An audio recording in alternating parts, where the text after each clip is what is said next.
Hello everyone, you are on the channel The Middle Ages. Today we're diving into the dazzling and dramatic world of medieval royal weddings. Forget everything you think you know from fairy tales. In the Middle Ages, a royal wedding wasn't just a union of two people. It was a high-stakes political merger, a power play that could reshape kingdoms and alter the course of history. Love? That was a lucky bonus, not a requirement. The primary goal was to forge alliances, secure territories, and most importantly, produce a male heir to continue the dynasty. So how did it all begin? The process started long before the bride and groom ever met. In fact, they were often just children when their marriages were arranged. Royal courts were buzzing with ambassadors and envoys, all negotiating the best possible match for their prince or princess. It was like a medieval dating app, but instead of swiping right, kings were trading castles, titles, and vast tracts of land. A bride's dowry was a crucial part of the deal. This wasn't just a few gold coins, it could include entire provinces, armies, or strategic fortresses. The more powerful the family, the more extravagant the dowry, making a princess a valuable political asset. These negotiations could take years, filled with secret letters, spies, and intense bargaining. Every detail was scrutinized, from the bride's health and fertility potential to the political stability of her kingdom. A weak claim to a throne or a history of family illness could tank the whole deal. Sometimes multiple suitors would vie for the same princess, leading to a tense diplomatic showdown. It was a game of chess played with human pieces, where one wrong move could lead to war instead of a wedding. Once a match was agreed upon, the journey to the wedding began. This was no simple carriage ride. A princess traveling to her new home would be accompanied by a massive entourage of ladies-in-waiting, knights, servants, and wagons loaded with her personal belongings and dowry.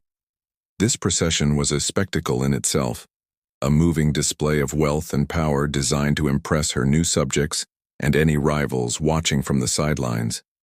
The journey could take weeks or even months, crossing treacherous terrain and potentially hostile territories. It was a dangerous undertaking, but a necessary one to deliver the bride safely to her future husband. When the bride finally arrived, she would often meet her groom for the very first time. Imagine the pressure. You're a teenager, far from home, surrounded by strangers, and you're about to marry a man you've never spoken to, all while the fate of two kingdoms rests on your shoulders. The age of the couple could vary wildly.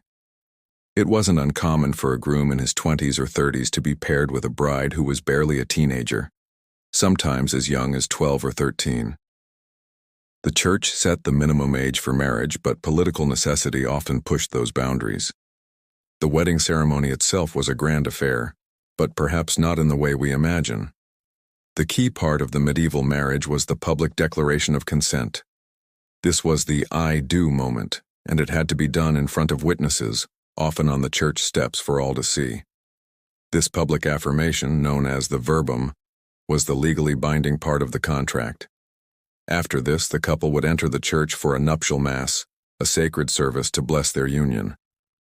The entire event was a blend of legal contract and religious sacrament, reinforcing the seriousness of the alliance. And now for the part everyone was waiting for, the feast. A royal wedding feast was a multi-day extravaganza of epic proportions. The goal was to display the king's immense wealth and generosity.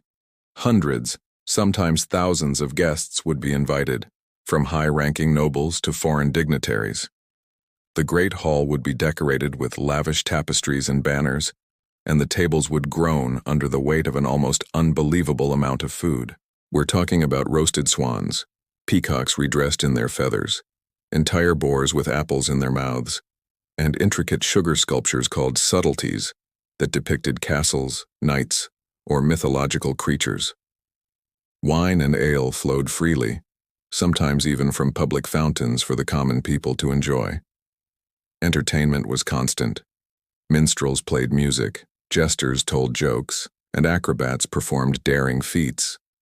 Tournaments and jousts were often held in the days following the wedding, allowing knights to show off their skills in honor of the new royal couple. This celebration wasn't just a party, it was a powerful piece of political propaganda, showcasing the dynasty's stability and power to the world. But the wedding night held its own unique and rather public ritual. After the feast, the bride and groom would be escorted to the bedchamber by a crowd of nobles and clergy. This wasn't a private moment. The bedding ceremony was a formal ritual where the wedding bed was blessed by a priest, and the couple was publicly put to bed. This was done to officially witness and legitimize the consummation of the marriage, which was essential for the union to be legally binding and, more importantly, to ensure any future children were recognized as legitimate heirs.